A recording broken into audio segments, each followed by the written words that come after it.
Hello everyone, welcome back to Samsung Galaxy M05 short unboxing and review after 1 month. So first up, talk about the box content. We can get some paperwork, one SIM ejector tool used with Type-C cable,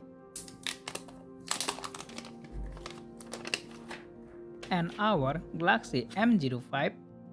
Let's now talk about the phone design and the build quality. The smartphone built with glass in the front, plastic back and plastic frame. The smartphone comes with 6.7-inch LCD panel with 720p resolution. Performance-wise, the smartphone comes with MediaTek Helio G85 processor with 4GB RAM and 64GB storage.